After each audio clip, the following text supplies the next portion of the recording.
I'm Patty Biafara. I'll be supporting Nikuli today. We want to take a minute to thank our sponsors, Thrivent, the St. Paul and Minnesota Foundations, First Independent Bank, and Old National Bank. And I also want to introduce you to our community wealth building staff. As I say your name, if you just want to wave, Nikuli Shangwe, Liana Brown, that is our North Star Cooperative Fellowship staff.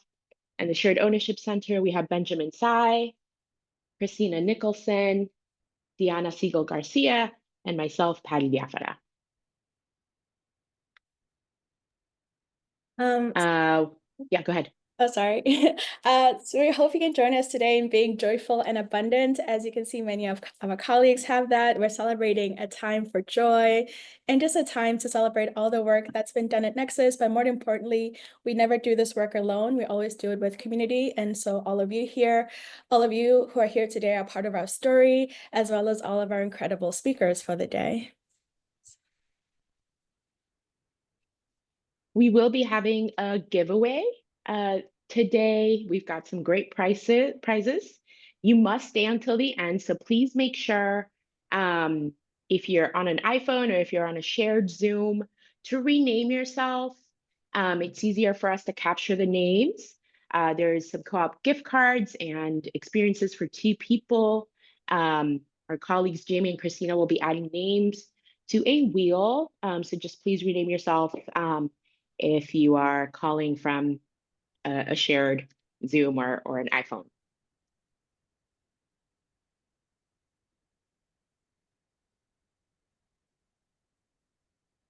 For our time together, you saw the agenda up front, and I'm going to pass it over to Liana to help us ground us in the space.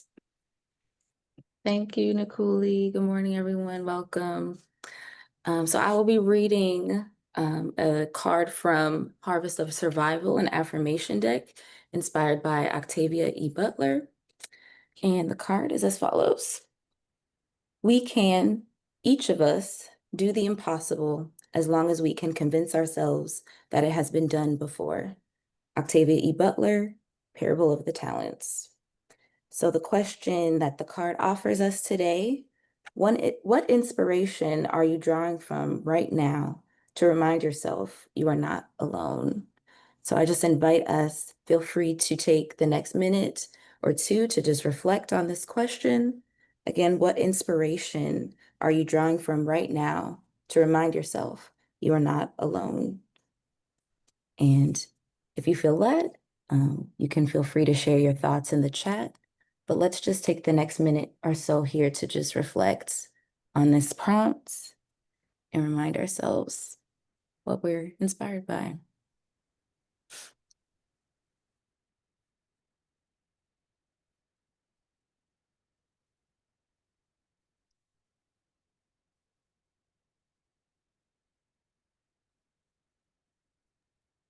Just going to read what I'm seeing in the chat from Joe.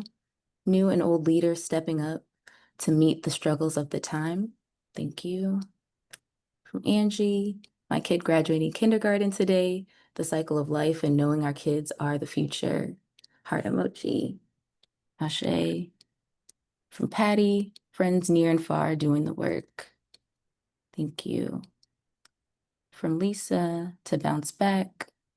Seeing a lot coming through. Thank you. From Carl, I'm inspired by Black founders who have found wealth through community engagement. From Alicia, resilience of our foremothers and fathers whose shoulders we stand on. Ashe. From Teresa, grandmother and her strength. Just going to read a few more here. Jamila, elders who have lived through and survived dictatorships. Yes. From Amoké, the presence of our collective ancestors. Thank you so much, everyone, for sharing. And I just invite you to continue to reflect on this throughout our time.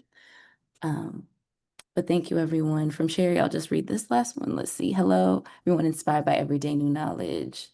Yes, so I invite us to just continue to read through the amazing things coming through the chat, letting that guide us as we continue on in our time today.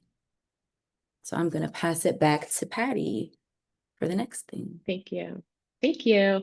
So we'd love to hear where everybody is calling in from. We will be putting up a poll, and we have a couple polls throughout the celebration. But if you could share with us where you're joining from and where you work.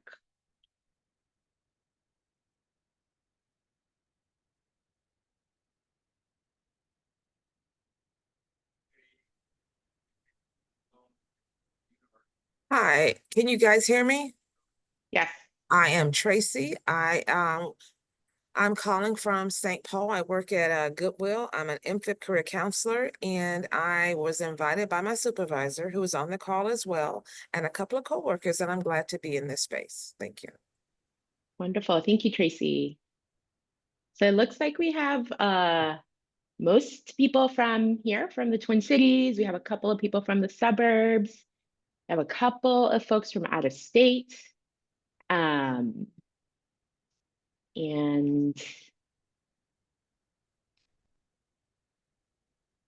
I can't see the second question. Okay. So wonderful to be in community. I was not able to capture where people work, but if you want to put that in the chat, if you want to put more of an introduction in the chat, that's also welcome. So we're going to get started with our speakers. I'll pass it off to Benjamin to introduce our first speaker. Yeah, hey everybody. I'm Benjamin Tsai, Director of the Shared Ownership Center at Nexus. And it's my pleasure to introduce our next speaker, Amoké. He's the founder and CEO of Nexus Community Partners. And Rapa has over 35 years of experience in community-based leadership, creative institution building, wealth building strategies, and systems change work. He's recognized locally and nationally as an innovative and visionary leader and heads up our work with regional and national partners.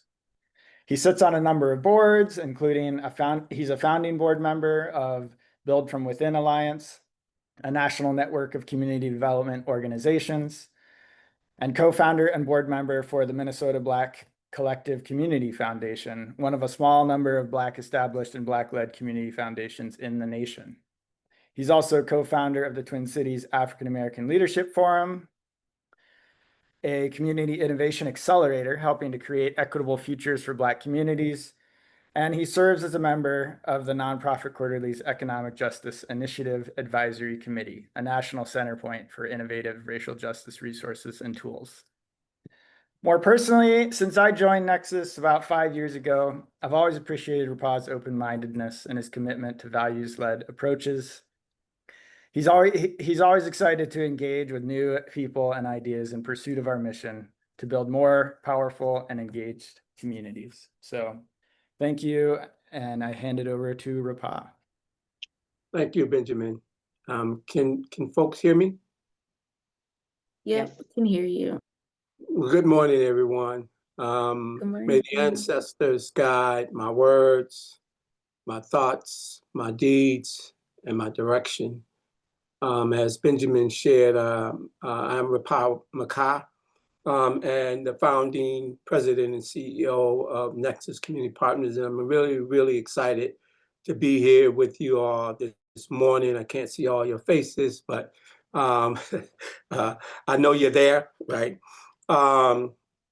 It's actually an honor to share space with you this morning because we are in the midst of celebrating 20 years of Nexus life and work, and contribution and commitment. And so having you here with us during this part of our journey is very important to us.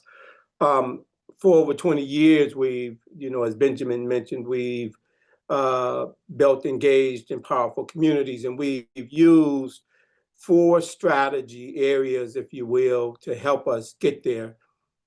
One is authorship. We call these our 4 ships: authorship, leadership, ownership, and stewardship.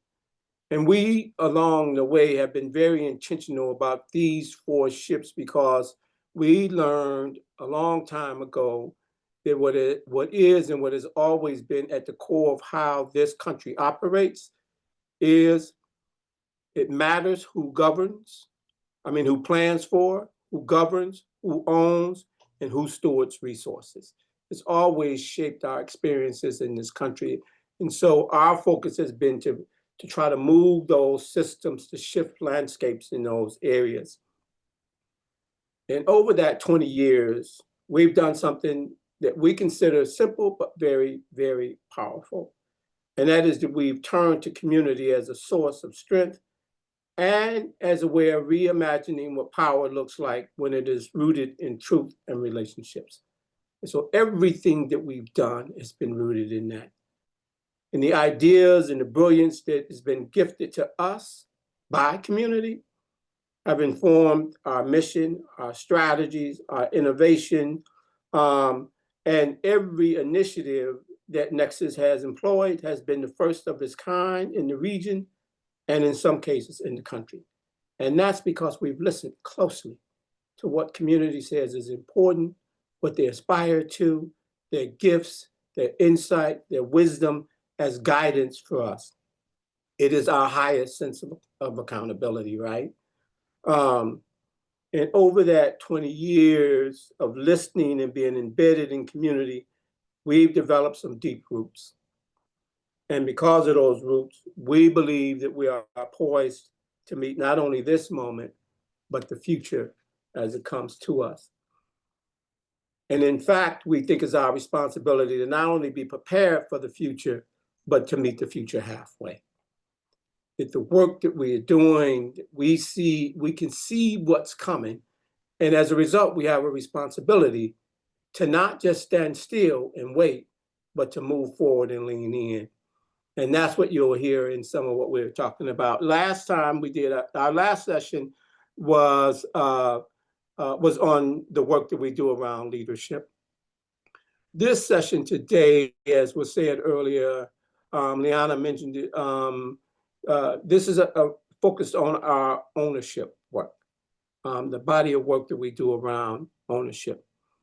And to provide a little bit of context, I would share that Nexus has always been, since its inception, always been focused on creating ownership in community. I venture to say with a strong sense of confidence that most of the culturally based CDCs, community development corporations in the Twin Cities received their first support from Nexus, whether it was African Development Center, Latino Economic Development Center, Asian Economic Development Association, NEON, Black Women's Wealth Alliance, all of them, we were there right in the beginning and were either their first funder or one of their first funders and walked alongside of them because we knew that they were critical parts of this community and the work that needed to be done. But we also walked with attention. And that tension was that we understood that the number of barriers, systemic barriers that exist that block and disrupt the ability for people to establish their own way, their own economic path, often outpaces our ability to create businesses. And to deal with that tension, we began to explore other, not alternatives, but options, added options that could expand how we build wealth in community. And so after, and especially build it in a way that it could be anchored, that it didn't get established in community and then move on. And after some years of travel between 2012 and 2016 and learning and building relationships, we established a 3-year plan around shared ownership. And our goal was 2 things at that time, to build a broader culturally based cooperative ecosystem in the Twin Cities region, rooted in community, but operating in industry. And I'll say that again, rooted in community, but operating in industry. That the cultural base and the community base was a different nuance around cooperative ownership at that time. We also wanted to raise up cooperation as not only an economic business model, but as a natural way of community building. That we knew that people have long histories of collective care and cooperative economics that existed through culture for a long time. And we thought that it was a resource to a nuanced way of doing this work. Our approach then was to do a 3-year plan that we called seeding, cultivating, and harvesting. What we learned early on was that it was important for us to create the environment that we needed to do the work in at the same time that we were doing the work. So we started off educating folks. The seeding part was about creating an environment of knowledge and understanding and value around cooperatives and the strength that cooperatives bring to stabilizing and anchoring communities. And so we met with community, we met with philanthropy, we met with government, just to make sure that we thickened the environment around the knowledge of cooperatives. Cultivating was really about testing new models. The North Star Black Cooperative Fellowship came up out of that space and that spirit of creating nuanced strategies in cooperative economics. And some of the folks on this Zoom have been through North Star and know what that 7-month process holds for folks. And then the last was harvesting for us. And that was really about practicing systems and systems change and weaving. And you can see that throughout what SOCAN is doing in its work today, working with government, working with community at the same time. And so we've done this, though, in relationship or in partnership with many of the people on this Zoom. And it's because we hold as both a value and a practice the idea that nobody does it alone. Nexus knew all along, and we will go forward knowing that we can never do this work by ourselves, and that the people that are on the Zoom and beyond are critical in shifting the landscape in ways that make kind of sense that we'd like to see. I want to make sure that I thank the other guests that are going to present here today. From what I gather, we've been in relationship before. I see your faces, and if I don't know you directly, I know you in spirit, right? Because what you're doing is aligned with the work. And although we will speak some of what I would consider the harvest part of the work today, we fully understand that the seeding, cultivating, harvesting is cyclical. That you don't seed and just move on. That seeding is constant. That cultivating is constant. That harvesting is constant. And in that spirit that we look forward to building with you the kind of solidarity economy that I think that we all want to see and experience. So again, I just want to extend my appreciation for you all being those who have journeyed with us, and to extend an invitation to those who have not, to explore ways that we might do something together. I will say thank you again, and I will pass it over to Deanna. Amazing. Thank you so much, Rapa. My name is Diana Seco Garcia. Oh, maybe you can see me. Yes. I use she, her pronouns, and I'm asking you another poll question because we love polls. How well do you know Nexus? So, okay, great. Thanks, Jamie. Not at all. Is this your first Nexus event? Not very well. Very familiar. Or you like family? We have a lot of people saying Nexus is like family. That's very nice. Thank you. Very familiar with the work. About 10% of you, this is your first Nexus event. Awesome. Thanks so much for joining us. Cool. Well, if you want to see the results, here you go. Okay. And then now I'll pass it to Liana, and Nikuli for North Star. Thanks so much.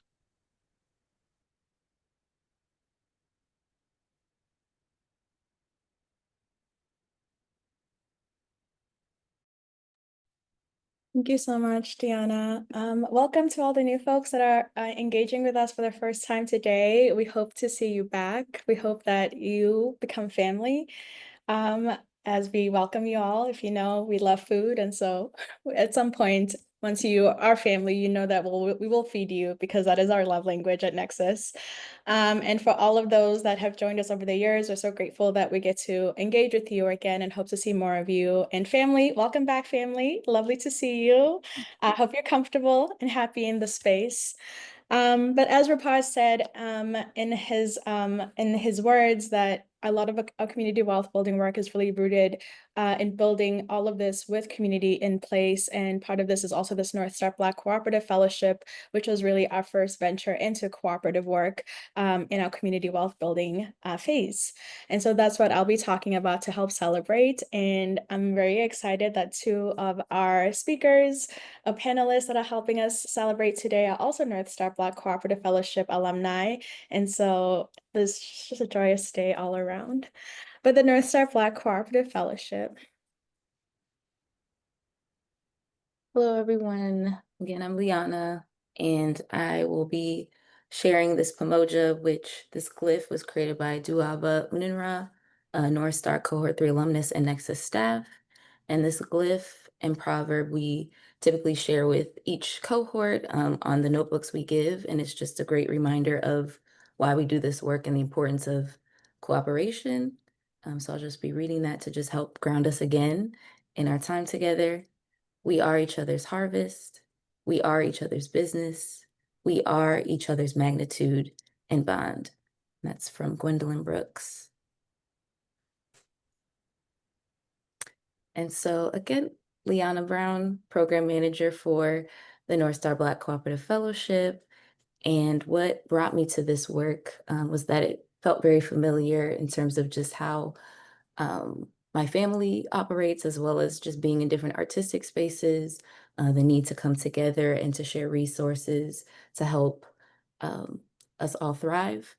And on the left is Nikuli and me during the Repaired Nations Black Solidarity Cooperative Conference and Cultural Exchange in Ghana.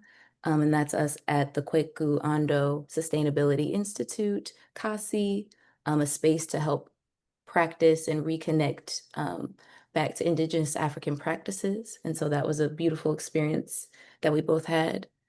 And I'll pass it to Nikuli. I'm Nikuli Shangwe, the Director of Community Wealth Building at Nexus, working with the North Star Black Cooperative Fellowship. And I came into this work it's 8 years this summer. I started off as an America Vista after moving from Ohio, to Minnesota, just learning about this organization.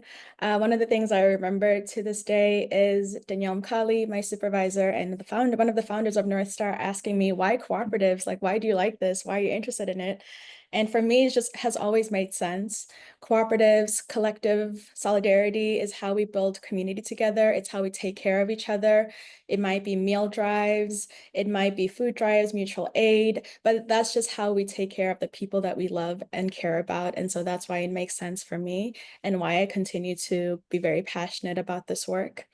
And as Liana said in the picture, this was Ghana. And so on the right, this was in front of Harriet Tubman. Harriet Tubman is known as the general of cooperators, just thinking back to like the Underground Railroad and the power that it had and how that was a collective effort as well. And so just honoring ancestor Harriet Tubman there.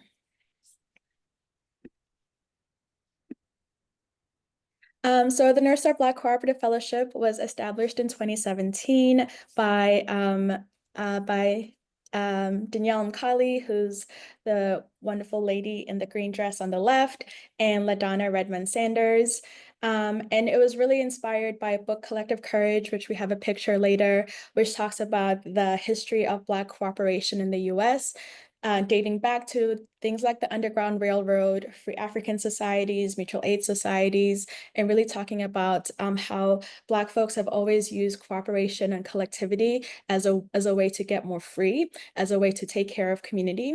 And so we started in 2017 and have been going since then. We just graduated our 8th cohort this May, and pictured above is cohort 3, which was the last time we were in person. Since then, we've been virtual, and we've been able to accept cooperators from across the country. But it just talks to the history and the legacy of people wanting to move through and continue this really big and amazing cooperative history and legacy that we hold in our ancestry. What is the North Star Black Cooperative Fellowship? The North Star Black Cooperative Fellowship, North Star, is a 7-month fellowship focused on Black American cooperative economics and the history of Black cooperative economic thought and practice. We center the wisdom and experience of those who share the ancestry of enslaved Africans in the United States and place value on the legacy of Black cooperative economics and collective care. North Star is a place for Black-led cooperatives, collectives, housing, commercial, and land trusts. And on the left is a artwork of W.E.B. Du Bois, who's also an important figure in Black cooperative work and is known as the grandfather of Black cooperatives. Oops. All right, so an overview of North Star. So as Nicole shared, we recently graduated our 8th cohort. So we have had 8 cohorts, 133 cohort members, folks that are Black and of people of African descent, a majority of women identified, a few male and non-binary folks, as well as a few LGBTQIA identified folks. And the work is Black-led co-ops across a range of different areas, such as worker-owned, housing, artists, healing, education, investment, credit union, and land trusts. And some examples include Your Mama's House with the Amoké, Northside Investment Cooperative Enterprise, NICE, Minnesota, Black Broadband Coalition, and Twin Cities Impact Cooperative. I believe the picture is from cohort 2, is that correct? Okay, yep. And really, we just wanted to share that the work that we talk about, as we said, is really rooted in history and in legacy. North Star is a co-learning space. We know that we cannot do this alone. We know that all the fellows that come in the space have so much to offer, as much as the speakers that we bring into the space. We really base all of our work in storytelling and place-basing. In the past, we've used African folklore stories.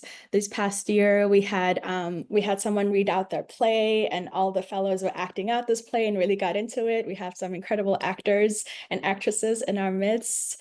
We talk about Black cooperative history, Black feminisms, rethinking capitalism, and so forth, and really ground the space in providing the folks with the tools or the necessary things to start or envision a collective or cooperative space. We talk about what it looks like to make decisions together, what it looks like to work through conflict, because we know that we can't just throw each other away. So how do we move forward in that conflict? And then lastly, we have Black study sessions that are open to all community members, where we continue to explore the cooperative education. But on the right, really quickly before we move forward, one of my favorite co-ops, a St. Paul-based co-op called Crejathon, which was a social club and a space for young people to gather. It came out of the Rondo neighborhood in St. Paul, and it was named from like the founding members. So the first names, so C must have been someone's name, R would have been someone else's first name, but that's what the name would have started with. And they would throw rent parties in order for people to be able to pay rent. They had grocery store co-ops. They had credit unions. They would also want to party and throw some parties for a fun time. And so they would often approach different hotels in Minneapolis and St. Paul to do so. And by doing so, they helped integrate a lot of the desegregate a lot of the hotels in Minneapolis and St. Paul. So just an ode to our history right down the street in Rondo of this incredible work of cooperatives and a cooperative history.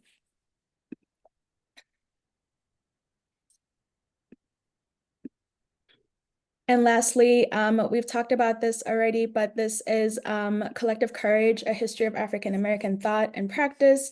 And this is really how we root our cooperative work. This is how North Star has started. This is the book that we use. And on the right is Economic Cooperation Amongst Negro Americans, which was by W.E.B. Du Bois, who also lived in a housing cooperative in New York. But just wanted to make sure that we root this work. Our session today is about being rooted in legacy and owning our future. And we sure hope we do that in North Star, but also with community, knowing the deep, deep history of cooperation that exists, but also knowing the type of world we want to build in our future for all of our elders, community members, our children.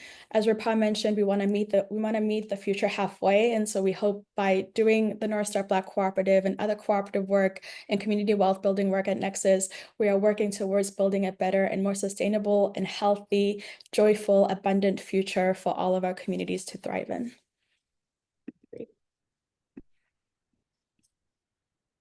We'll pass it to our colleagues at the Shared Ownership Center. Thank you. Thank you. That was wonderful. Yes, so I'm going to talk a little bit about the Shared Ownership Center at Nexus. We are a team of 4, which you'll get to hear from throughout this presentation. And to put it simply, we help create co-ops. You can go to the next slide, Liana. We help create both worker-owned co-ops and real estate investment cooperatives.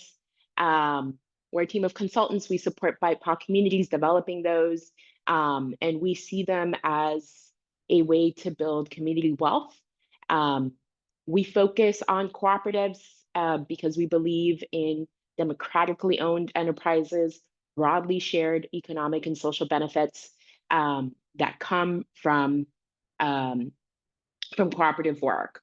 Our work differs from the North Star Cooperative Fellowship in that we're more focused on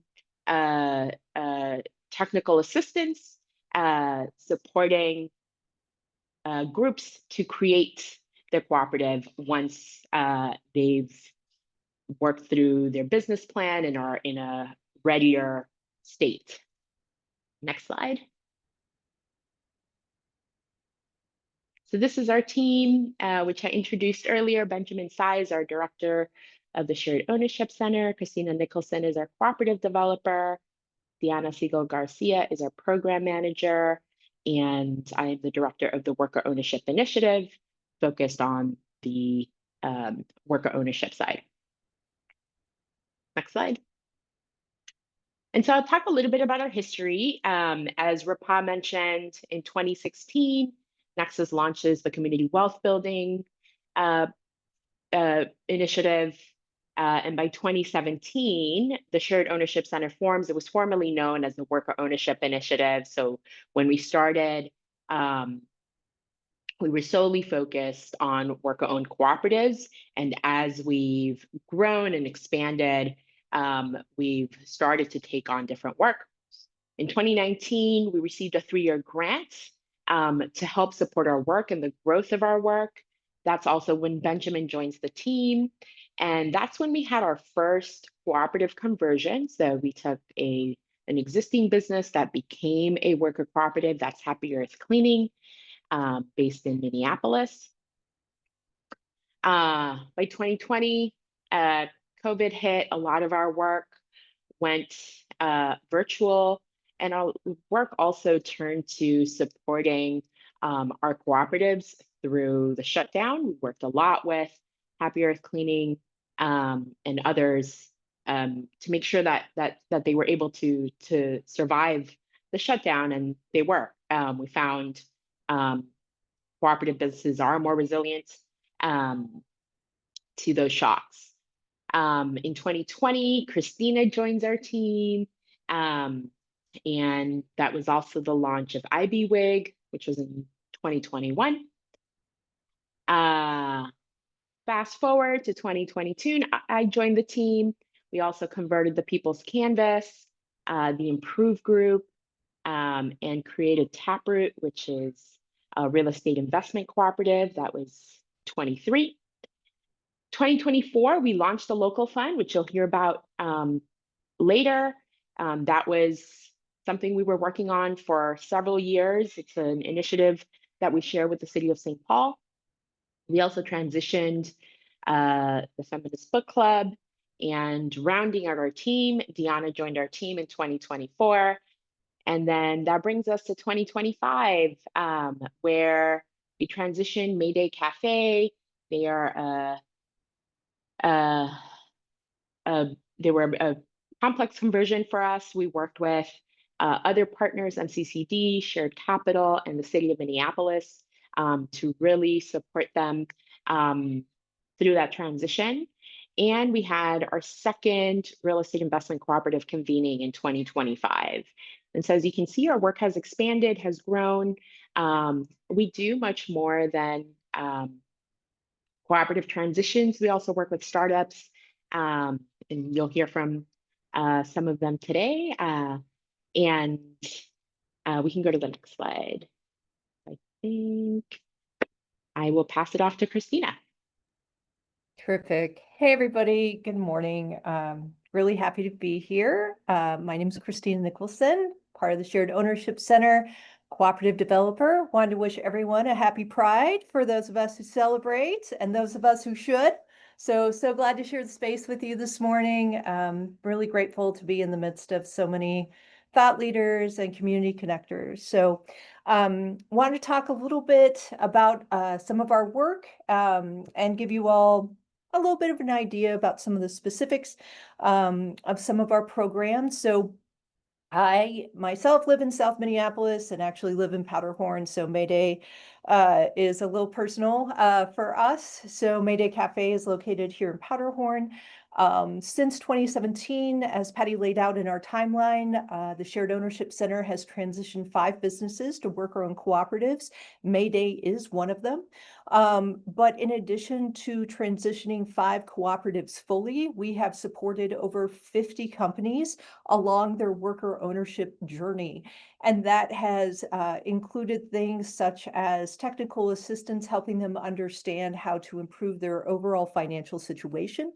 That has included supporting overall conversations about what it means to improve employee ownership mindset. And what we mean by that is how do we support employees understanding day-to-day business practices and how to create practices that involve more employee participation in the day-to-day running of their businesses. How do we support owners in succession planning? So if they're not ready to sell their businesses to their employees today, how might they be ready in the future? So not only do we do full conversions, we also like to think of ourselves as support networks for businesses in community to create healthier businesses who are on a longer term journey. This fall, we're also going to be launching our first cohort of 3 businesses who are going to be looking at converting from more traditional businesses into cooperatives. So we currently have 3 businesses who are completing their feasibilities, which is an analysis of the strength of the business. We only do full conversions with businesses that we, based on our analysis of their business practices and their cash flow, we believe that they are businesses that are strong enough to transition to the employees and become viable businesses for those employees to acquire. So we want to ensure that those businesses are businesses that will support the employees owning them and sustain them economically for the foreseeable future. So we want strong businesses that can perform well into the future, like Mayday. Next slide, please. Reverend Carl. So we also want to support startup cooperatives. Startups mean different things to different people. So you'll meet Reverend Carl here soon, but one of the things that we talk about uniquely is startups does not necessarily mean it is the first day one of a business. A startup cooperative can exist in the first 1 to 3 years of a business. In the instance of Storehouse Grocers already had a storefront, but what we're supporting is a second location that is starting in that second location as a cooperative. So in some instances, it is a new business that is just starting up. In other instances, it is a business that is nascent, so in an emergent stage, but is transitioning into a co-op as it is emerging as a business. So in those instances, we're looking at aligning cooperative principles with those successful business practices, right? No margin, no mission. So we want to align those cooperative practices with a strong bottom line.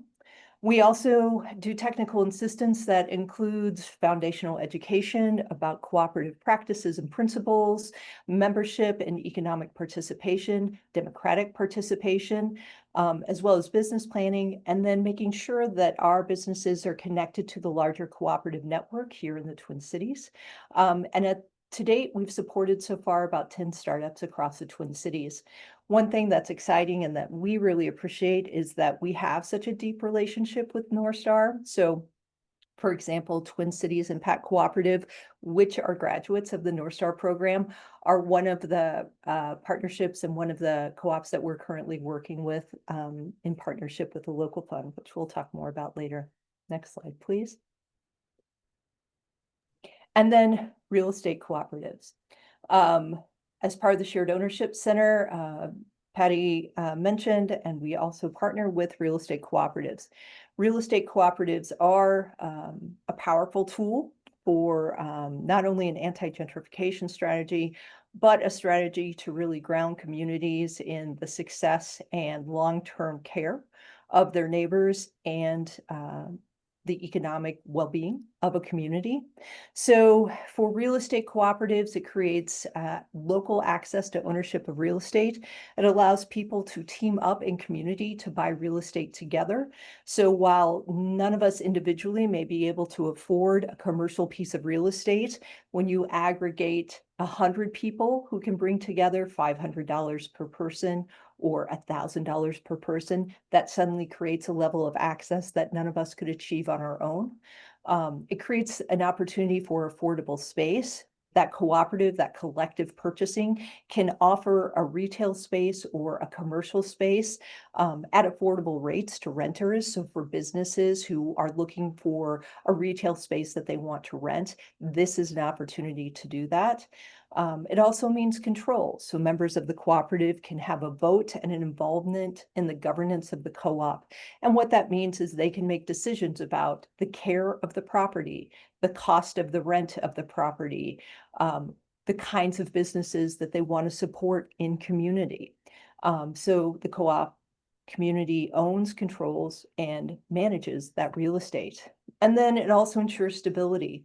So what that means overall is that all the above adds up to a more sustainable and vibrant neighborhood where the neighbors and the community care for and are connected to the real estate and the physical environment, the built environment that they're a part of.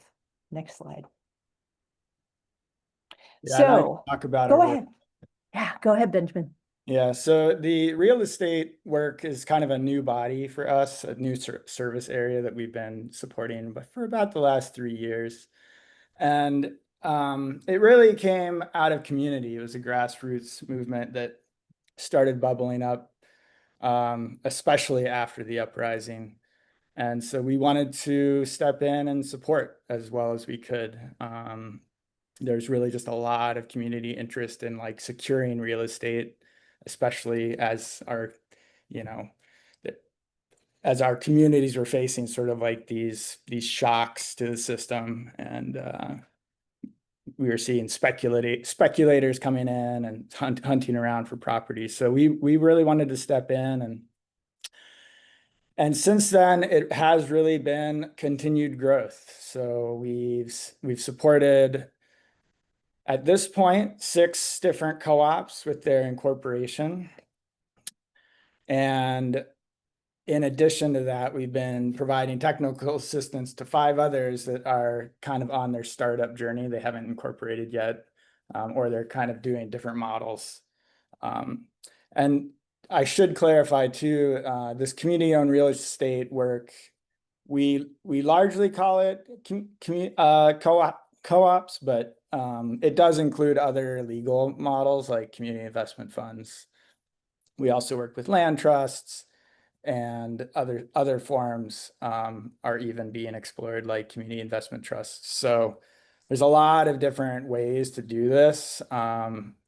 We kind of specialize in the co-op sector at this point, but we are always trying to figure out how to adapt and do the work the best. And then the one sort of new model that community investment fund model we are exploring with the East Phillips Neighborhood Institute, which is part of the Roof Depot project in Minneapolis in the Phillips neighborhood. And that is a really diverse project. We'll hear more about it from Joe later on, but it includes a community-led 501c4 and that community investment fund. So super exciting, community-led, democratically organized project that's moving forward there. Next slide. All And right. I don't know who's talking about the local fund, but I'll hand it off. Great. That'll be me. Thanks, Benjamin. Tag, I'm it. So we also wanted to talk a little bit about the local fund today. So also this is a shared slide between all of our teams. So I'll talk a little bit about it, but any of us could talk about it. It's been a multi-year effort. The seeds for this were really planted across our team and with RAPA. The local fund is a partnership with the city of St. Paul. It is a $2.5 million fund, and that fund is dedicated to cooperative development in the city of St. Paul, both for worker ownership and for real estate cooperatives. So the fund covers technical assistance as well as grants to community members who are developing cooperatives in real estate and worker ownership. We are almost 2 years into the program. The program goes through September of 2026. And we are happy to say that we have now done 2 rounds of grant funding for this program. And we have had 4 grantees that have received funding for this program. Drum roll, please. Thank you, Deanna. So far we've awarded $420,000 to 4 worker-owned cooperatives in St. Paul. So we continue doing this work, focused on developing cooperatives in the city of St. Paul. And this is a program that is developed to provide living wage jobs. And it is also to stabilize jobs in St. Paul, as well as just the built environment in St. Paul, and enhance the overall quality of life for the city of St. Paul and for the folks who live, work, and participate. So we have a series of webinars dedicated to the local fund. We've got one coming up this afternoon, as a matter of fact. And if you go to our website, the Shared Ownership Center, you can learn more about the program, and you can also learn more about some upcoming webinars on how to apply. There are funds still available, and we would love to have you come and learn more about this program. So please check us out. All right, next slide. And now it is my pleasure to hand it back over to Patty and to get to enjoy the next part of our presentation today and get to meet our panelists. So thank you all so much, and really glad that you all are here. Patty, over to you.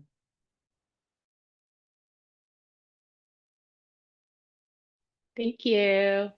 I think this is Nikuli, but before we even go there, I welcome people to come off mute and give a warm welcome to our speakers. If you want to clap, if you want to just give out a yay, yay, whatever. Yay! Yes. Yay! Woo! Thank you. Yay. Go ahead, Nikuli. Drum roll. Thank you. Yes, please keep celebrating, especially all these incredible speakers that we have here today. You've heard a lot from us, but it's time to hear from some other folks too, and just hear the wisdom and all the work that they've been doing. So I'm really excited to have our incredible speakers today, which is Your Mama's House with Amoké. Everyone will talk about the work they do. I'll just give like a brief, like little sneak peek into them. Her identity as a artist and a spiritual cultural bearer is incredible. Amoké is an incredible elder, artist, visionary, party thrower for for all the dances, environmental justice, mover and shaker. So we're so happy to have her in this space. We're also happy to have Joe from EBNI, which is the Eastside Phillips Neighborhood Institute. And Joe is an Indigenous leader, Indigenous land defender, leader, and speaker from South Minneapolis, who, as an enrolled member of the Red Lake Nation and a proud Mexican, focused on bringing indigeneity to the mainstream. And Joe is committed to promoting and protecting the Turtle Islands and elevating voices of Indigenous stakeholders.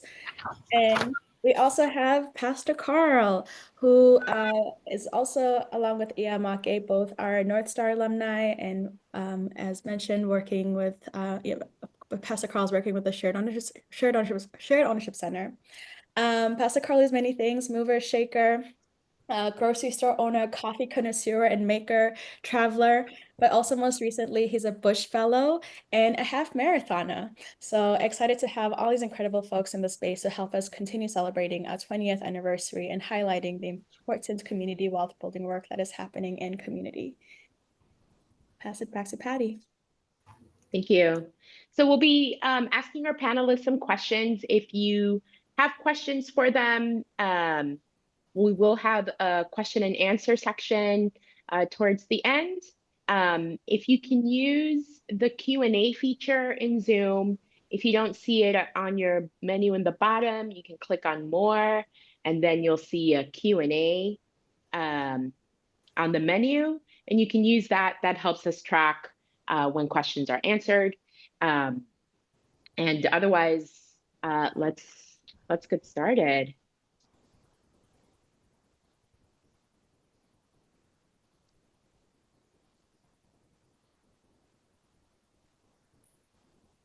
All right. So the first question that I have for all of you, thank you first of all for joining us in this space, but may you please introduce yourselves, your organization, and share what type of cooperative work you are partaking in. My name is Amoké Kubat. I'm a culture bearer, artist, and owner of Your Mama's House.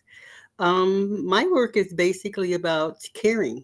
My practice is of caring, mutual aid, showing up, pooling resources. Nothing new that is from an African American community or a Black experience.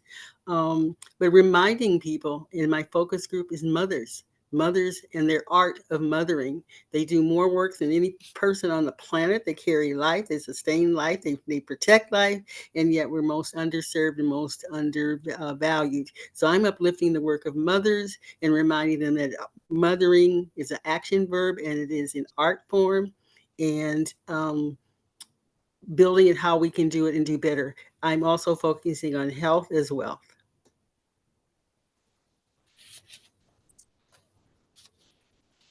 Bonjour Anine, Wajin Wiju Adijanakas, Magizi Judadem.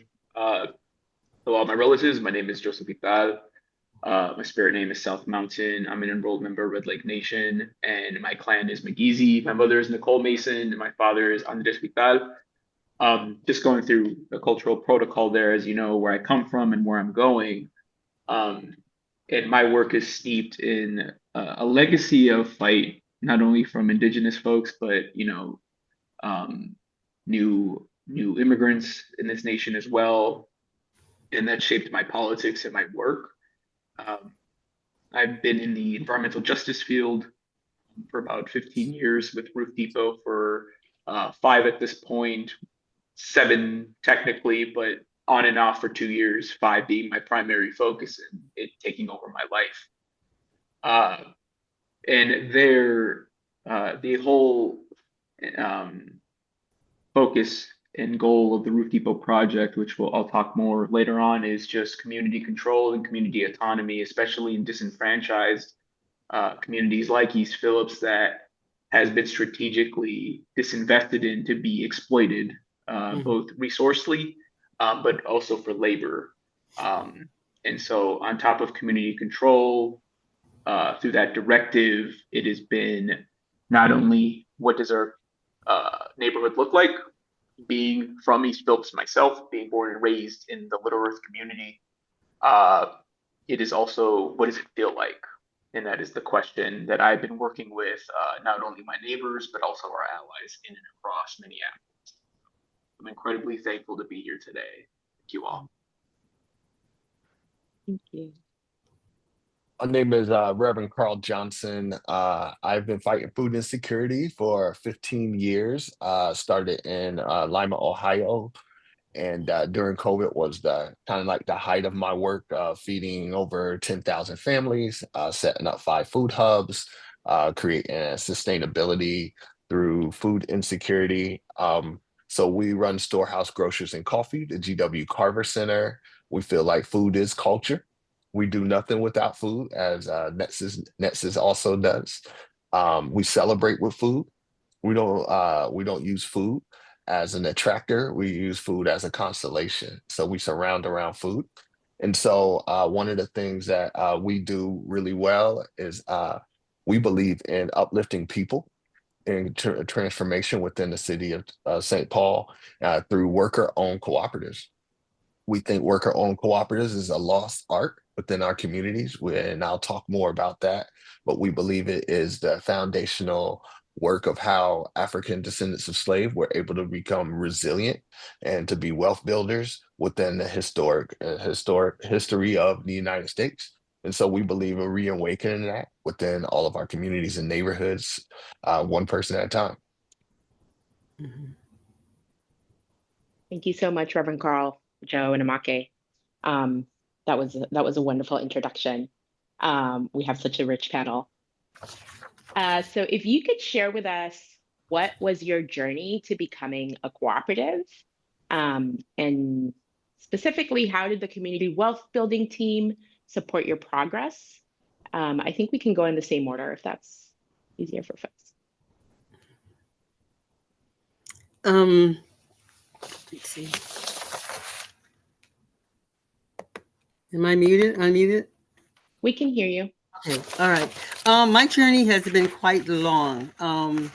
It did not, this concept for Your Mama's House started in actually about 2010 in an ECFE classroom, working with mothers with how to enhance or encourage art making, creativity in young people. Young children just put a bunch of stuff on the table, art stuff on the table, glitter, popsicles, pom-poms, and paints. And as I'm talking to the mothers about the developmental aspects of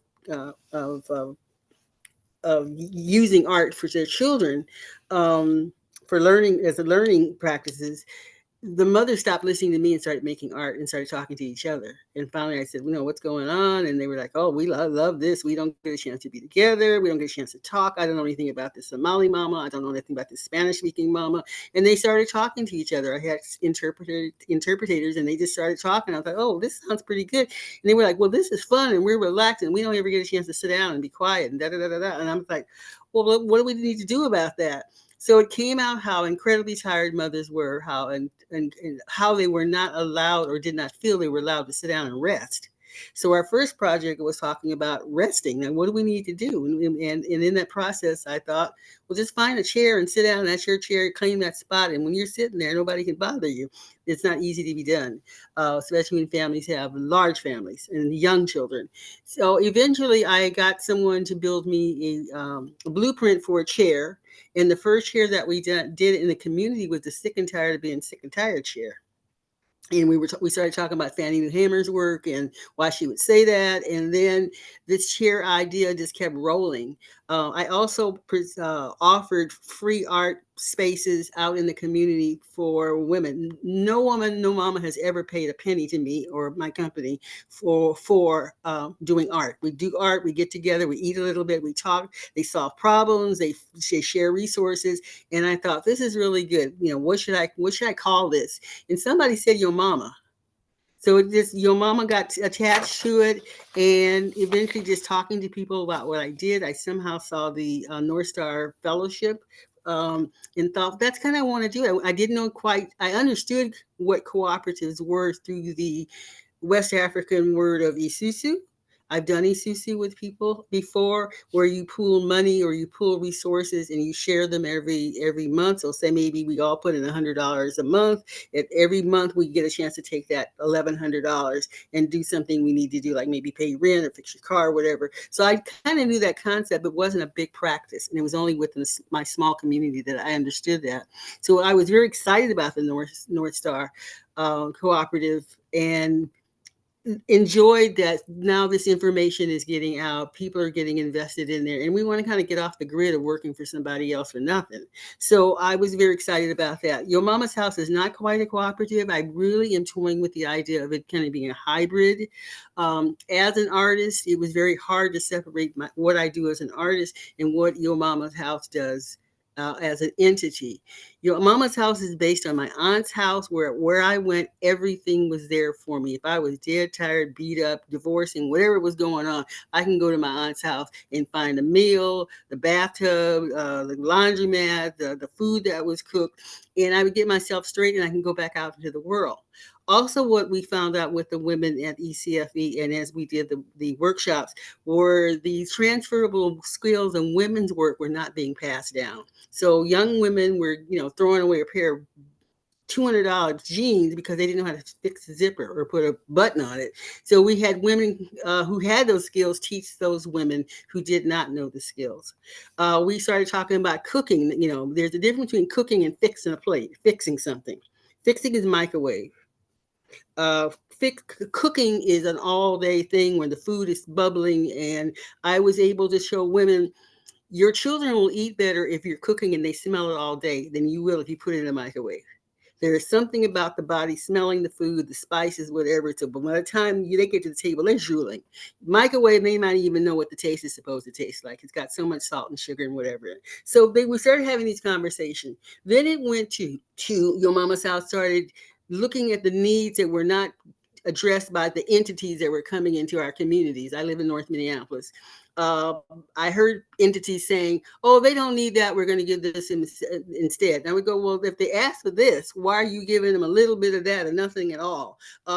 Case in point, building emergency kits, breakout bags. The women asked for coconut oil. The entities that showed up that said they'd give us money and grants to stuff these bags did not understand our concept of caretaking involves keeping the skin moisturized and oiled. And we were like, the women were like saying, we can't be ashy and in crisis too. And the funders could not understand that. It's like, so bringing in this concept of we have a model, an intrinsic model of how to take care of ourselves, really people get out the way. And if mothers were given the opportunity and gave themselves permissions to sit down and rest.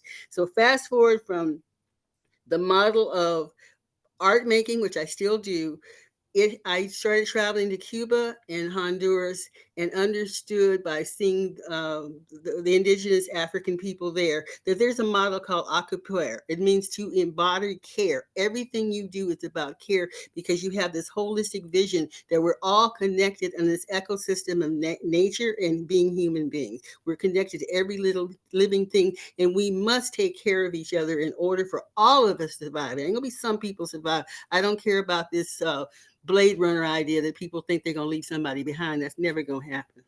So I look at the skills of the mothers, the know-how of the mothers, and I elevate their invisible and invisible labor. So what my last project got to, which I'm really excited about, is the rocking chair re-evolution. I had this idea from the first rocker that what if we did 24 rockers that said 24 hours of the day and had people make those rockers for 12 new young mamas and 12 elder women.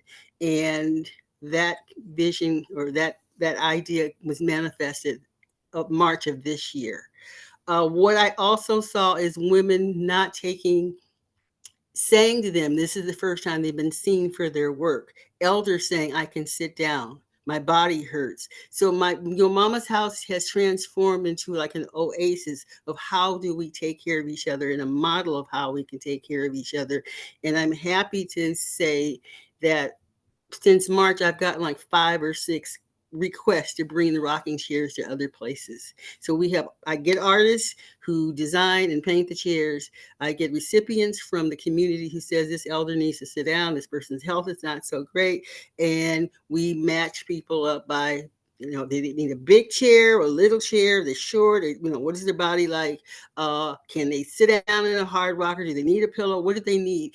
And it is amazing when we are given that permission to take care of ourselves. And it's amazing when women are seeing mothering is an art form, and mothering is very essential and important for all of us. So that is Your Mama's House in a nutshell. Thank you so much.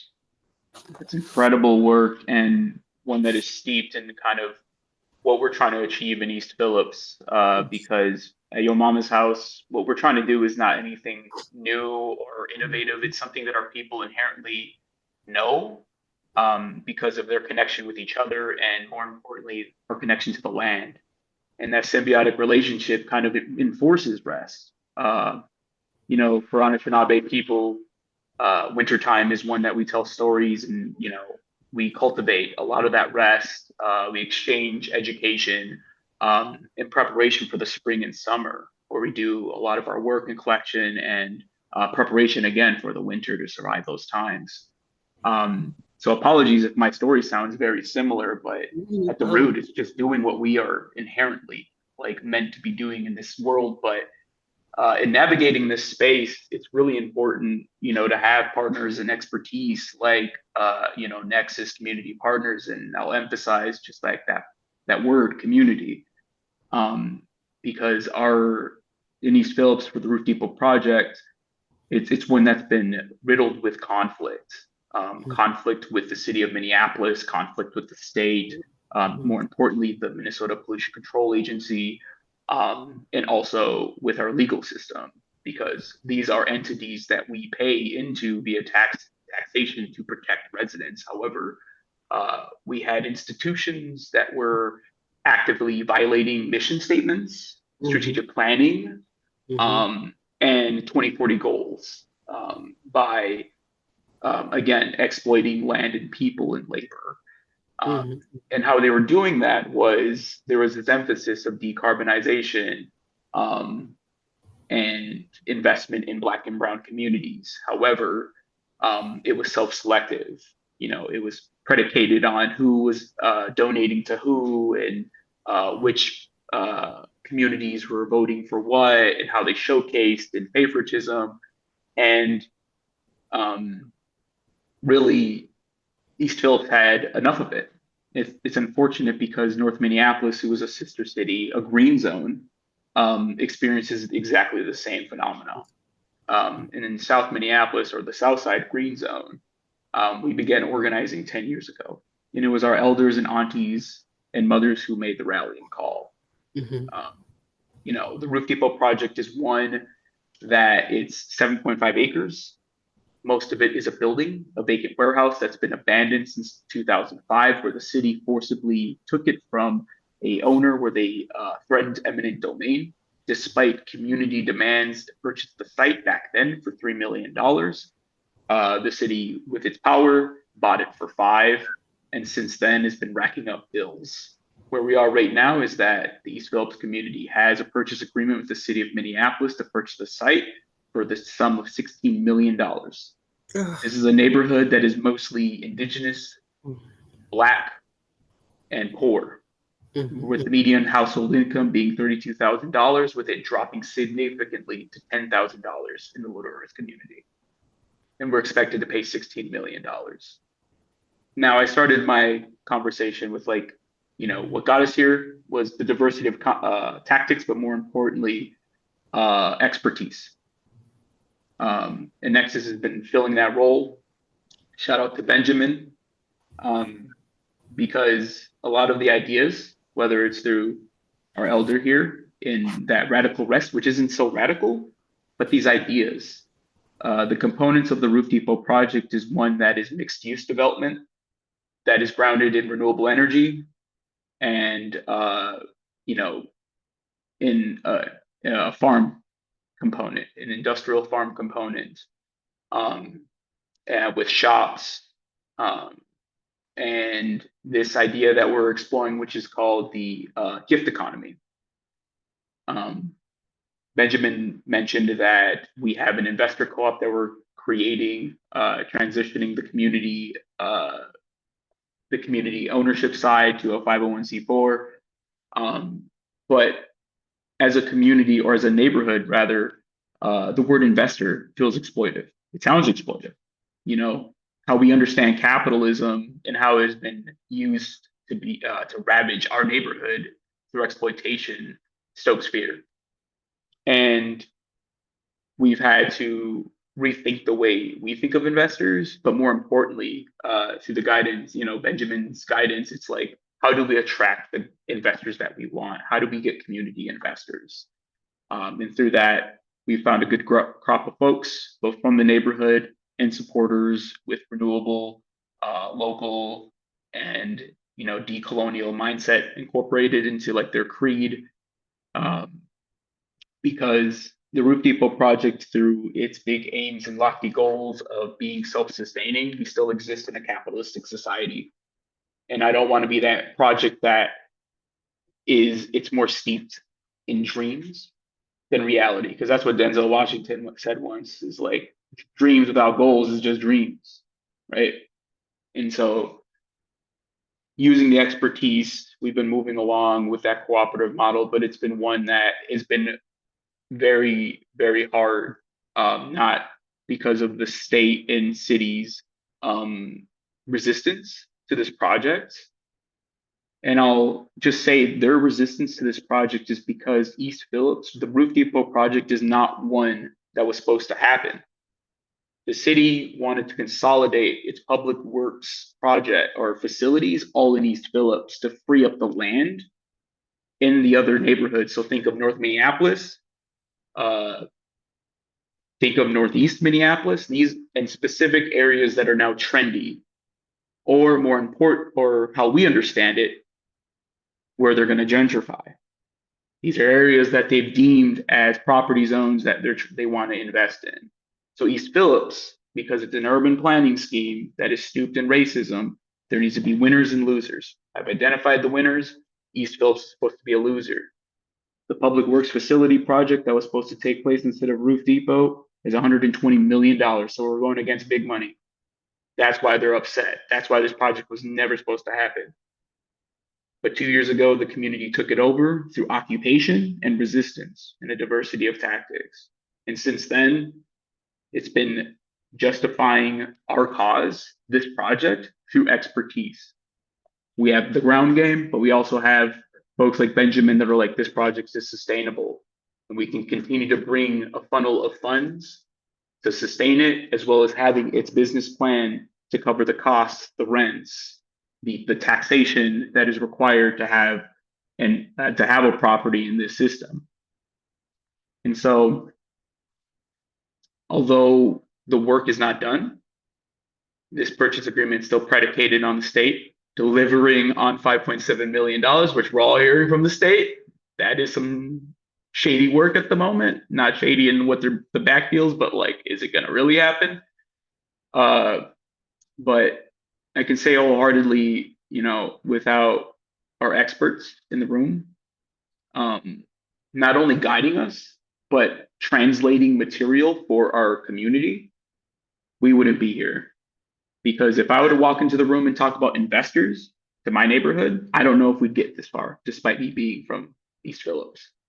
But Benjamin, with his and the team, with their patience and their ability to like keep working with community until people find out and understand it, and more importantly, provide input and be receptive of that input, we wouldn't have gotten this far. And so that's the journey. We'll continue talking on later, but we're not doing anything radical or different here.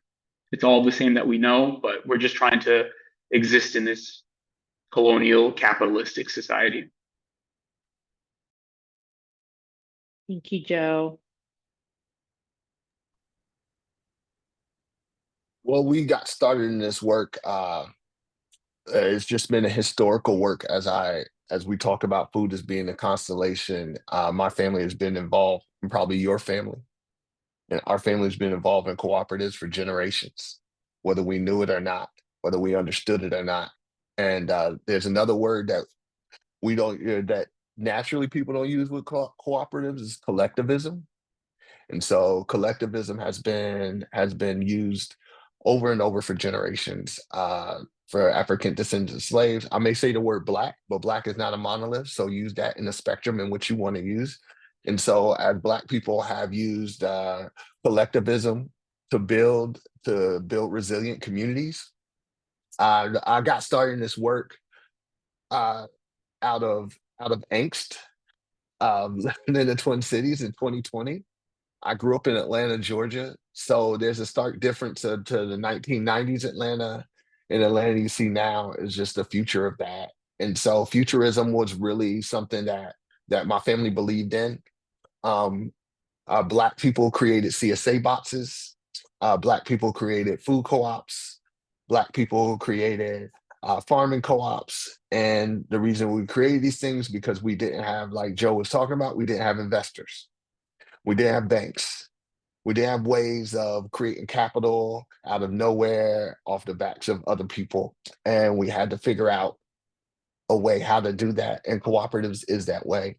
As we look at the Twin Cities and its history, one of the things that I want to bring to your attention is Storefront Revolution by Craig Cox that was written in the 1960s. And it created a whole system of cooperative using political power to actually govern and take over the neighborhoods.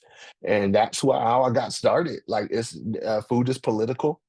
And when we ask some more of these other questions, as we start to surround ourselves with why worker co-ops are way more important than food co-ops, that I'll put that out there in my estimation.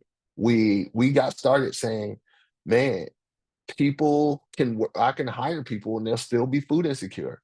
We're not solving the issue that we're in.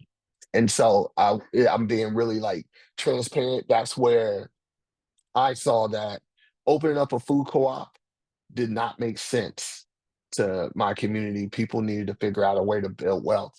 And I actually tried to become an expert in worker-owned co-ops, learned everything that I could know, spoke with people, went to seminars, and learned like what co-ops are. Co-ops are many different things. If you ever want to do a worker-owned co-op, the shared ownership will help you teach those things. There's websites because they mean many things. They're not a monolith as well.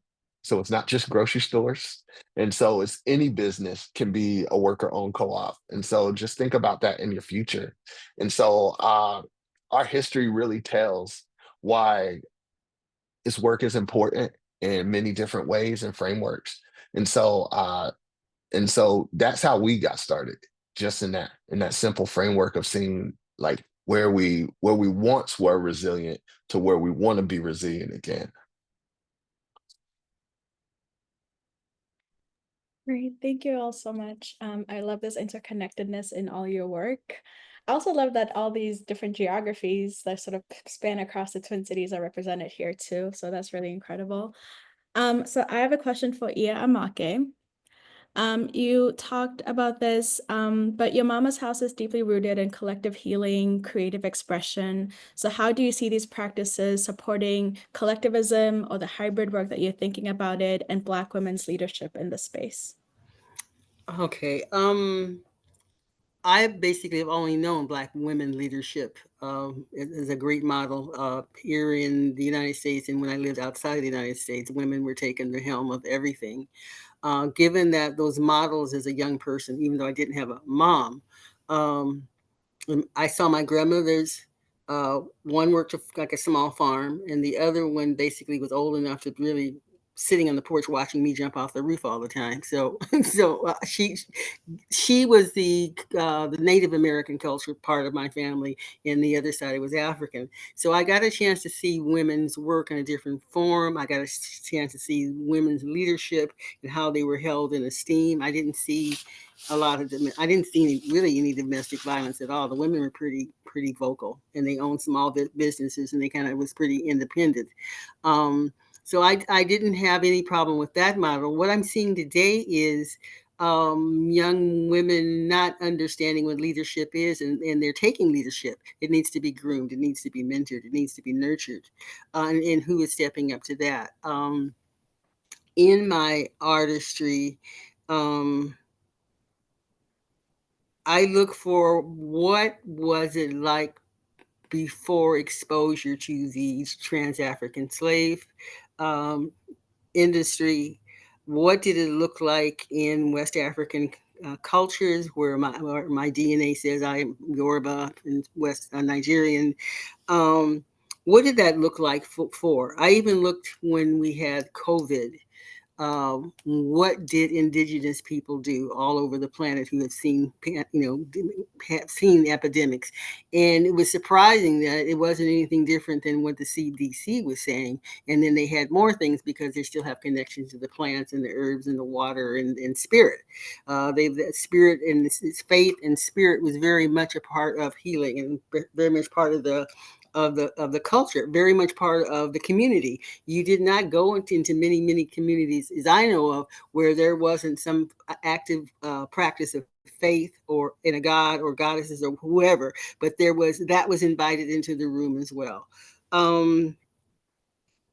My approach is to remind women, and now I have trans women, I have trans parents, I have all kinds of, I have a very diverse group of women at this point, but reminding them that they all had a culture, they were all indigenous at one point. What were they told about survival, and how was that survival, how do you lead that survival to thriving and into sovereignty? And those are the questions, and just the simple things that their families did in times of crisis as an emergency. I remind them that Southern porch sitting was more than just sitting and rocking on the porch. It was a way to connect to family at the end of the day. It was a way for families, for the adults to talk to the kids. It was a way for the neighbors to stop by and say what was going on with them. It was a way for the community to come together and deal with the crises. So they have to be reminded of that. Women as mothers have to be reminded that they're more than just a mother, just the babysitter, just the this, just the that. It's so extractive in what they're thinking, but that's what colonialism and racism and sexism does. It makes you detract from yourself. It makes you extract. But people are constantly coming to us in extractive models, and we need to understand how do we participate in that. Let's see. I've written some notes here. I attempt to teach more also about where we were in the environment, and some of the crazy ladies in our families were doing root work or hoodoo, or they were doing herbal stuff, or they're laying on hands. All of that still is very much so valuable. So finding refining the value, bringing things in that are held in high esteem in our community that you don't have to have a membership to. You don't have to go down to go to a $5,000 a year gym. You can sit on your butt on a rocking chair and rock. The rockers that I offer, I can give you the blueprint for it. You can go down to Costco, get it cut out, get the screws and nails, and build it yourself. When I started, they were like $35 a rocker. They're now about $65 a rocker. And you can get unassembled, unpainted rockers on Amazon. So there's a way that everybody can secure a rocker and sit down. I have just putting rockers on the sidewalk, and people start rocking and talking, and they had nothing to do with each other. So people are looking for ways to connect and don't know how. Just sit down, just rest your body. You can't get anything done if you're exhausted. You might be still moving, but you're not getting anything done. And this idea of multitasking and not being mindful about what you're doing, it's a joke. You have to be mindful what you're doing. So in community, in gatherings, when you're sitting down, you're able to talk through things, problem solve, build things, dream big. There's going to be somebody there that's not going to be able to be totally 100% present, but they're going to be inspired and energized just by simply sitting there. Food is very important in our community. And I just got a heads up that we might not, on some of our grant making and grant, that we may not be able to include food anymore in our grants. which is absolutely ridiculous, and also destroys anybody who's doing with cultures, anybody of color or culture. We eat. Food is it's phenomenal. We eat and we come around together by food, and you learn by food. Oh, I like Aunt Hattie's, food, what she cooked over here. Okay, we may not like the one so much with the raisins and the potato salad, but we like this one over here, so we'll learn how to cook that one over there. So we are. Your Mama's House is also a reminder to how to take care of ourselves. Um, I saw people in Honduras that had one leg, and they were still hopping and doing community organizing and still dodging bullets, and despite it, and they basically said, we would rather we're not going to die on our knees. We're just not going to do it. We're not going to die on our knees, and we're going to live as long as we're standing up. We're going to have the dignity and respect for each other, and we're going to care for each other.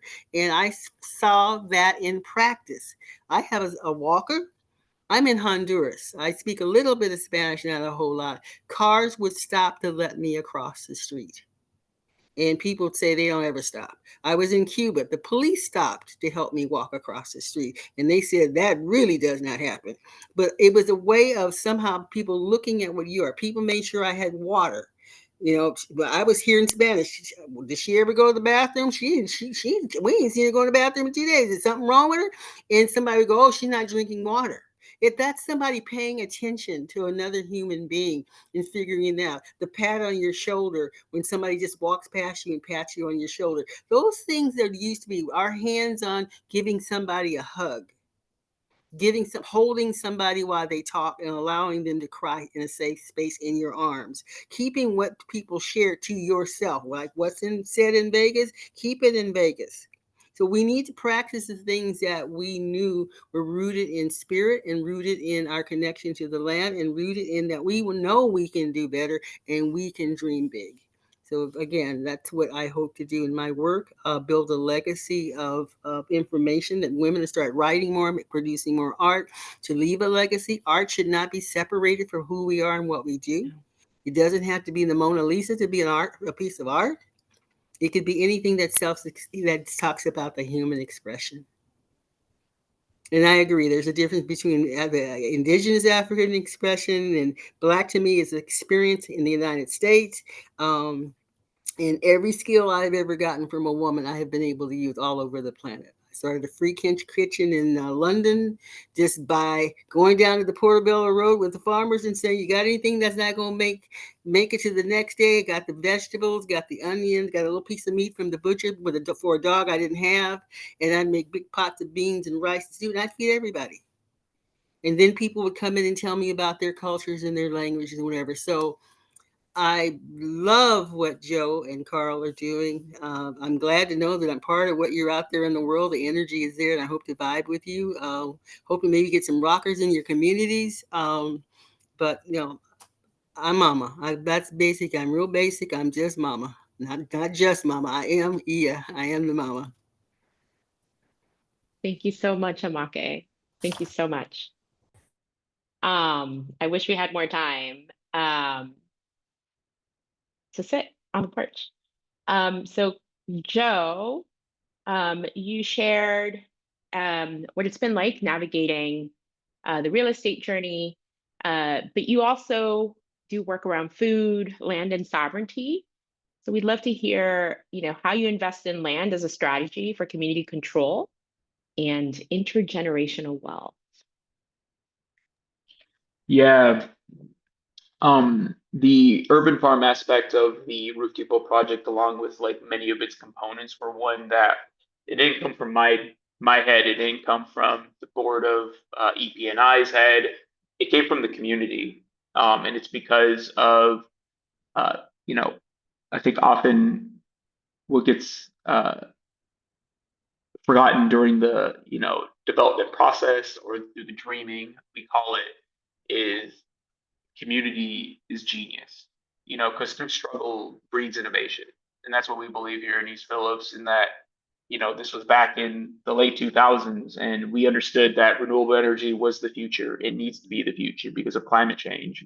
We understood that rent on Lake Street and in and around the city was getting really expensive. So we need low cost rents and space for business incubation. We know we needed an industrial urban farm that isn't run by AI or robots, but rather it's large scale, commercial, and more importantly, low cost or free for the neighborhood. Because like North Minneapolis, we experienced some of the worst air qualities within the state of Minnesota. You know, that's not a place where you want to compete. But what we understand through science is that leafy greens can help filter a lot of that toxicity out of your blood. So how do we get like kale and leafy greens at low cost or no cost to the community through the gift economy model? But you know, and so I bring this up because those are the dreams and aspirations of the community that we've been able to put within the model. Land acquisition is something that, I mean, I don't even own a house. I'm a renter. And that's very similar to the most people who live in East Phillips. They don't understand what it means to own something, you know? And so that's been its own process of teaching what does cooperative ownership look like? What does it mean? And land access and, you know, sifting through that process has not only been Nexus community partners, but also like other firms that have donated their time through pro bono work. You know, some of the top law firms within this state have said, let's do this, let's work this out, because the ownership model of the Roof Depot project is unique. It's not something that hasn't been done before, but it's like this Frankenstein of like things that are being done right now, where you have an LLC that is joint owned by a community group, then this investor co-op, and then a tenant co-op, and all of them share in a democratic model what is done on site. And this expertise is important because, you know, given the struggles and parameters of, you know, what we know, like East Phillips is the birth of the American Indian movement. We understand fight, whether that's good or bad. That's what we know best. And so having people that can help us navigate these spaces and translate into legality what we want to accomplish, because that's what lawyers are there for, right? Like they just write legal speak, kind of what you want to do, and tell you if it's illegal or not, hopefully. But centered around that is food, whether it is to bring community together, because Roof Depot is not successful. I don't care if it makes $100 million a year. I don't care if it just makes $1 in profit a year. Roof Depot will be successful if people are there. Because what is to tell, you know, what is to impress upon me where I could go to the food market, or I could go to Cubs or Trader Joe's or the co-op and get my food, right? But what we want to build within the space of Roof Depot is when you go there, it fills your cup. Like going to Roof Depot is not a chore. It is a spiritual journey. It's an educational journey where you'll learn about decolonial frontline tactics or an artist speak or something. And on top of that, you know, cultivate the produce that you need, the fruit that you need. And so food is incredibly important. It's what brings it all together. It's in the name. And EPNI as a nonprofit was organized as such because that's what was required to hold an asset, which is what Roof Depot is. It is simultaneously the hopes and dreams of a neighborhood, but it's technically an asset that needs to be held by an entity, which will further be complicated more in that ownership model I explained briefly in phase 2 and 3 of the development process. And so I'll end it with this, just that, you know, we are incorporating a bottom-up development model, because typically what happens is nonprofits, government bodies, private entities, it is top-down when it comes to development. We know what's best. We're the ones who's paying for it. It's on our dime. It's on our time. What's gotten us here is through community support. And so it's the speed of trust, which A, makes it more expensive. Sure. B, it's community is complicated. Sometimes we're not going to say things that people like. We have to be able to pivot, and we do. And the last thing is it's maintaining the creed of the project, which is it needs to serve the community. Meaning at the end of it, it might not, the components will change. And they need to change because, again, it needs to fill your cup. And it needs to be a flexible space for that. So, to sum it all up is still navigating it, still figuring it out. But Roof Depot, through all its complexities, need to be fluid enough, which I know confuses our experts at times, but community's messy. And it's the speed of trust that we go by.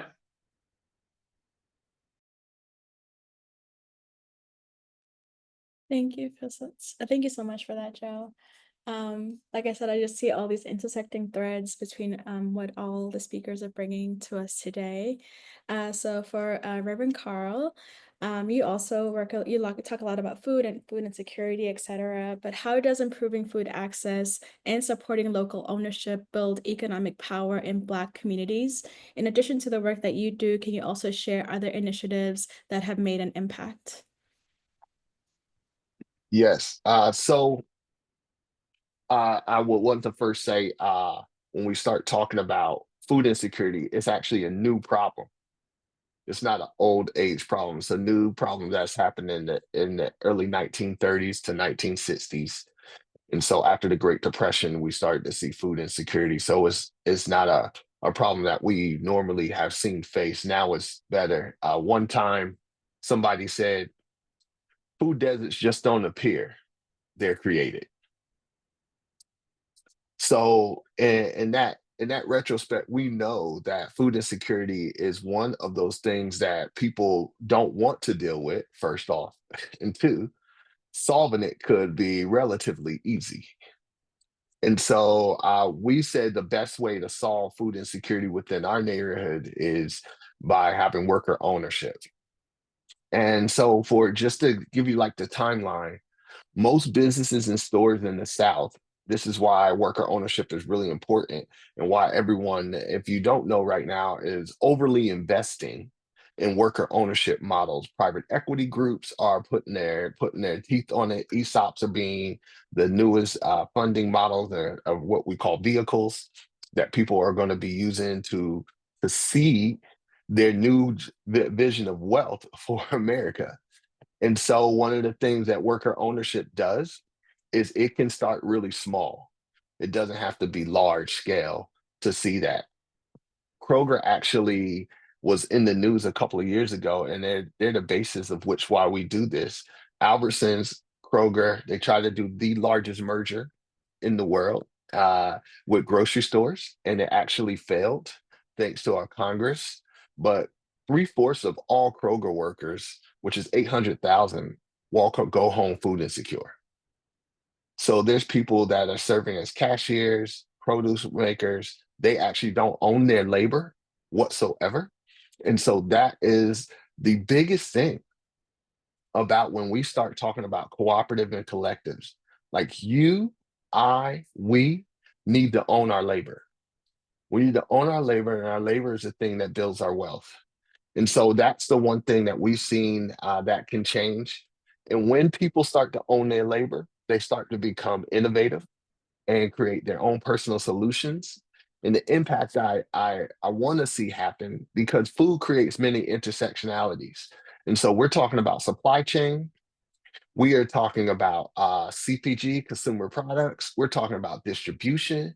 We're talking about wholesale. We're not just talking about just like owning a grocery store. We're not just talking about feeding people. We're talking about an $88.8 billion business that we don't own. That's what we're actually talking about.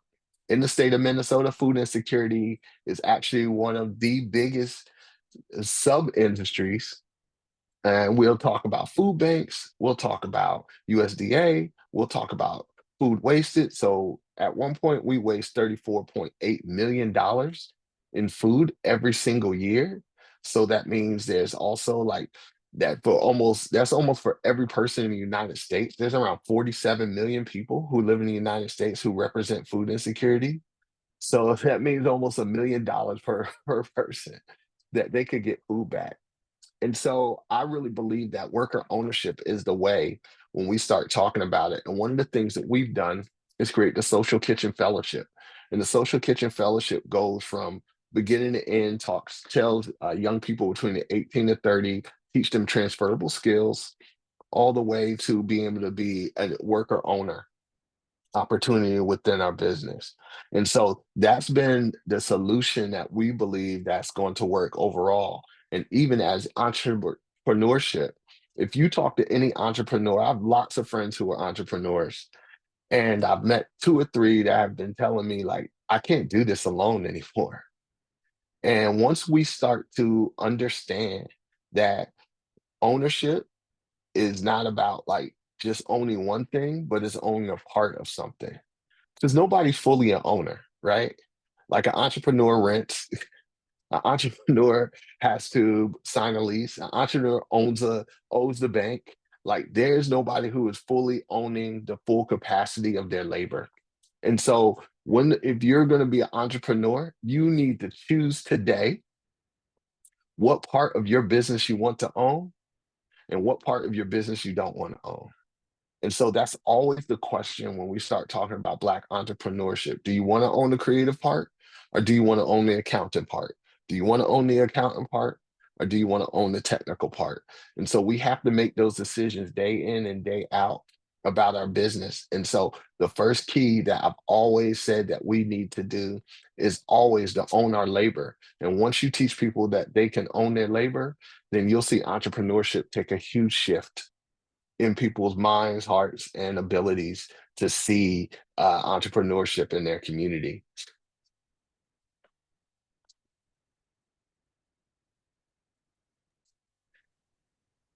Well, thank you, Carl. Thank you, everybody.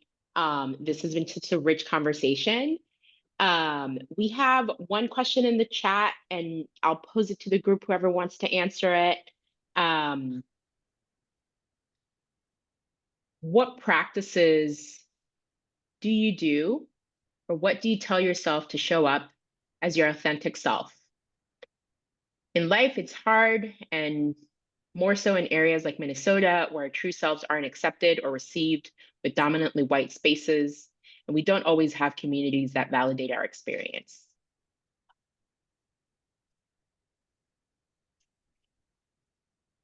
I'll go back to work. No matter what you do in your identity or you feel your identity, your work is what matters. Your work shows you a fruit from your labor, that if you keep the character and the virtues around your work and consistently show up in that with integrity, then your work will always be the thing. You don't have to identify with your work, but it'll be the thing that you know that you can stand on. Big Mama Amoké, that's what we used to call them back in Georgia. We call them Big Mama and Little Mama.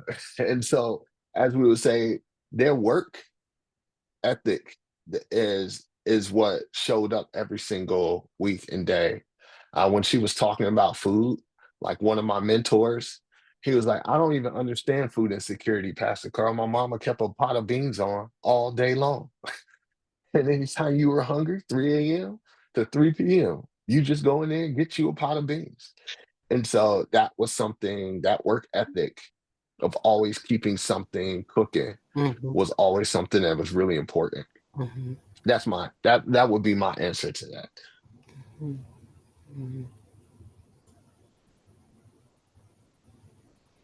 Joe, Amoké, you don't have to answer, but you can.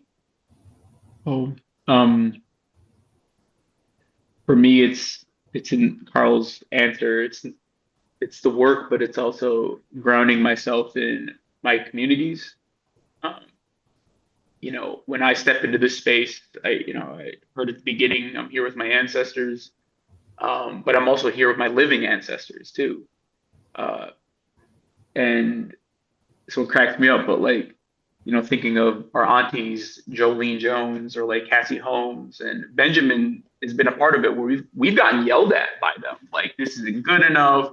We don't want people coming in and buying up the land and this and that. But that's care. That's love, actually. When community is showing up like that, it's a lot of love in those statements. And what my view on when community yells at you, nobody ever likes getting yelled at. Let me just start with that. Never take that energy. Hopefully you can wipe that off. But it's when they stop yelling at you. That's when you have a problem.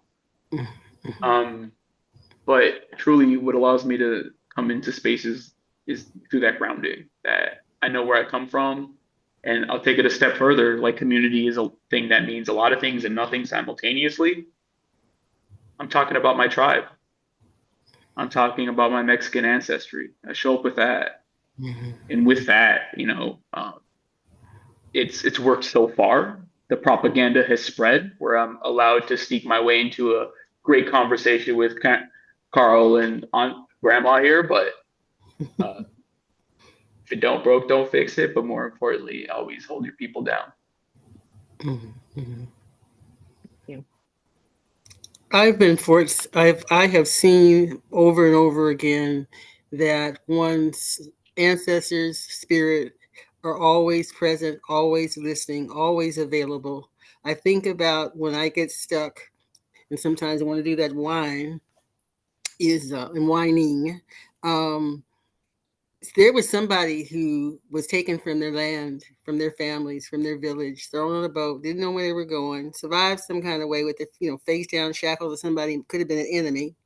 Women's bodies were abused, men were abused, children were thrown overboard, and somehow they landed here in the United States. And generations later, I'm still here. So I feel I need to always give honor and respect that somebody who went through that, and that DNA is still going, that know-how came with them from the community.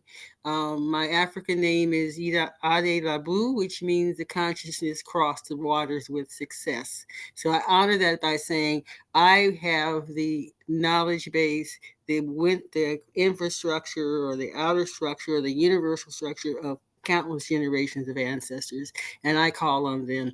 If anybody don't even know them by name, I'll go, somebody knows something about this. And I sit and I be quiet, and the answer comes to me.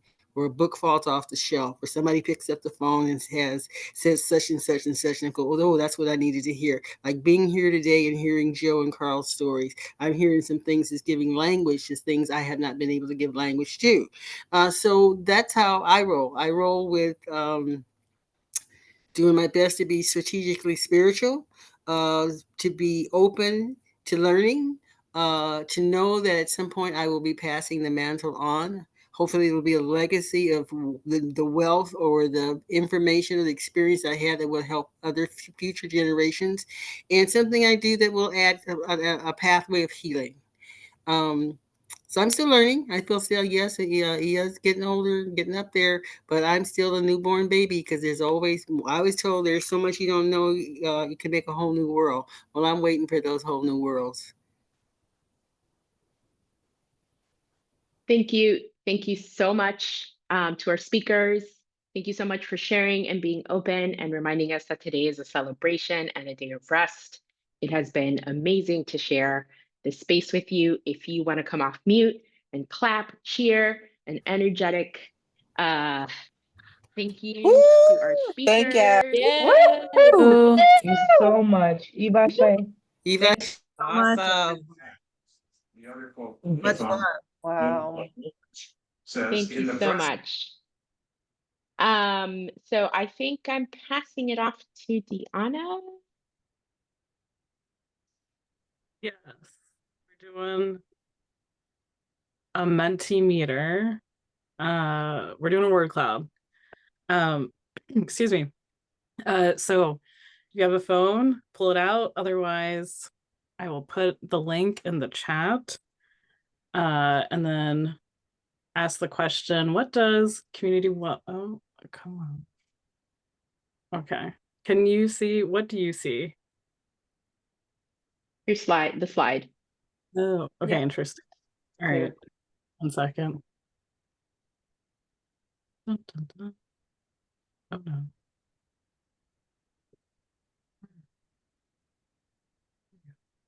Okay, great.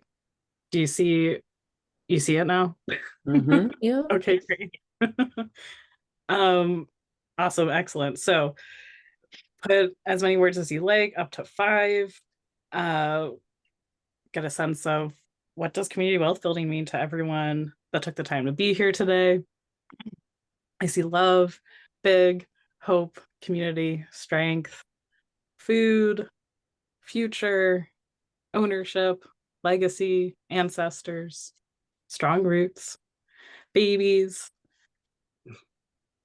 reparation. Yeah, this is hard for Okay, connection, intergenerational, skill building, compassion, sustainability, elders, abundance, access, work, joy, equity, relationship, sharing and caring. We go together. Reparation, cooperativism, future proofing.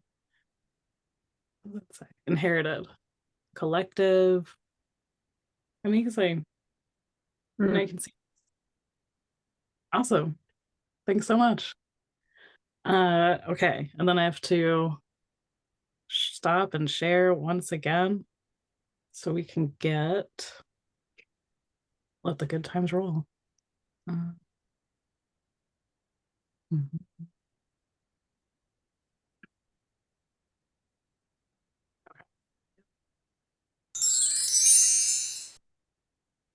Okay, well, I excitingly get to do a raffle, and I think the opportunity here is I get to give away some gifts, but I will say this, I think for many of us, we've all already received the gifts today.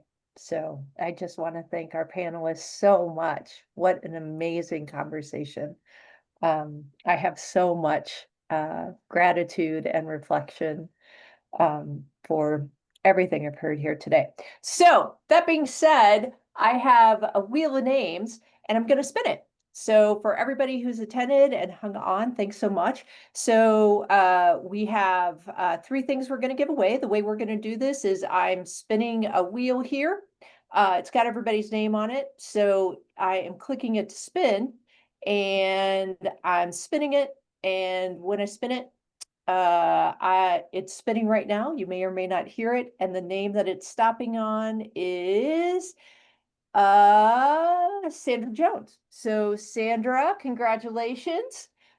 You get to pick one of these 3 gifts. You'll be the first person. And so Sandra, the way this will work, you're now taken out of the wheel. And so we will write you down and then we'll reach out to you. Jamie will help me in the chat with your information. And you will let Jamie know which one of these gifts that you would like to receive. So now I'm going to spin again. So I put this in, I'm sorry, so I put this in the chat, which one? Yep, you got it. And then we'll give you that gift. Okay. I mean, I can tell you. Or... Oh, yeah, you can tell us too. How about the Mississippi Market? You Co-op. got it. Okay, Sandra's going to get Mississippi Market. And then Sasha Dennis, you are our second winner. So you get to pick from Mayday Cafe or Mudluck. So Sasha, you get to choose our second gift. Congratulations. You can put that in the chat or you can let us know. And I'll write Sasha's name down here. All right. There we go. And I'll take Sasha's name out. All right.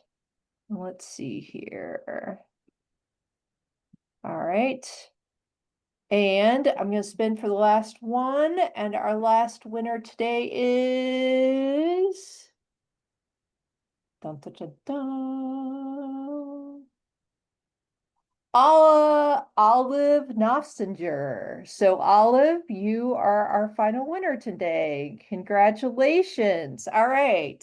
Sasha has picked their prize. So Sasha, I think, is going with Mayday. All right. So Sasha gets Mayday. And that means that Olive gets mud luck. All right, we have 3 winners today. Thank you everybody for participating, and have fun. All right, we are done with the drawing for today. Thanks, everybody. Yes, absolutely. Thank you everyone for joining us today to help us celebrate 20 years, help us uplift this work. Thank you for all of the panelists. There are so many lessons, so many nuggets of wisdom that were thrown in there. I am adding where you can find them again in the chat, and I see that I think Reverend Carl put his email as well. So please make sure you visit the website or connect with them and just continue to engage with their work. Thank you so much to all of you for showing up. It's so incredible to have you here. If you're part of the family, you're part of the family now. We go together real bad. So we'll hope to see you again in the future. I want to also thank all of our colleagues at Nexus for helping support this work, the team that helped put this together for us. And then I just want to make a couple announcements. So we do have some other events coming up. This year, we have an in-person party where we'll be celebrating 20 years. So we hope to see you there. It'll be later this summer, so there'll be more information to come. There was a lot of conversation about rest and resistance today. So Root Fund, which is the Reclaiming Our Time, Deep Rest Resistance, will be having their event on October 9th from 10 a.m. to 12 p.m. As well as Open Road Fund, which is working the path to liberation. They will have their event as well on November 13th from 10 a.m. to 12 p.m. So there's many other ways you can engage with us and walk along this journey with us and help us celebrate.